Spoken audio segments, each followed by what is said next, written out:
मराठी भाषा नाही म्हणतो, अनाधिपंत काय म्हणतो, मराठी भाषा नाही म्हणतो, अनाधिपंत काय म्हणतो, सक्ती करणाऱ्या भारतीय जनता पक्षाचा धिक्कार असो, हिंदी भाषेची सक्ती करणाऱ्या भारतीय जनता पक्षाचा तुम आगे बढ़ो, हम तुम्हारे साथ हैं,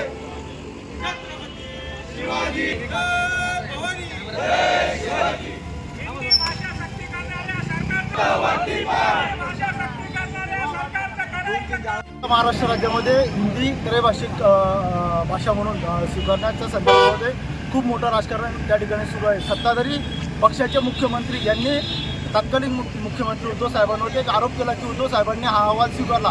मुळातच केंद्र शासनाकडून येणारे सगळे अहवाल त्या राज्यामधल्या मुख्यमंत्र्याला त्या ठिकाणी स्वीकारायचे असतात. उद्धव साहेबांनी तो अहवाल त्या ठिकाणी स्वीकारला, पण त्याची अंमलबजावणी त्या ठिकाणी केली नाही.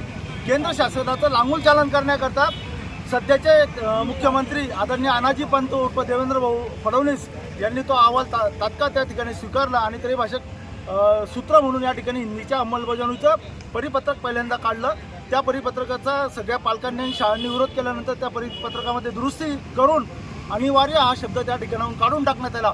अशा प्रकारे शब्दांचा खेळ देवेंद्र फडणवीस सध्या या महाराष्ट्रामध्ये या ठिकाणी करतायत. तो अत्यंत चुकीचा आहे.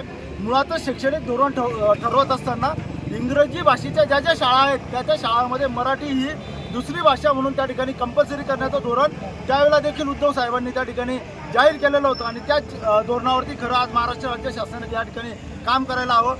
सध्या भारतीय जनता पक्षाचं जे धोरण या ठिकाणी अवलंबलेलं आहे त्याचा आज संपूर्ण महाराष्ट्रभरामध्ये आम्ही शिवसेना उद्धव बाळासाहेब ठाकरे पक्षाच्या माध्यमातून या ठिकाणी निषेध केलेला आहे आणि शासनाच्या दोघंही GRची परत या ठिकाणी आम्ही आमच्या सर्व पदाधिकाऱ्यांच्या उपस्थितीमध्ये या ठिकाणी जाळलेली आहे.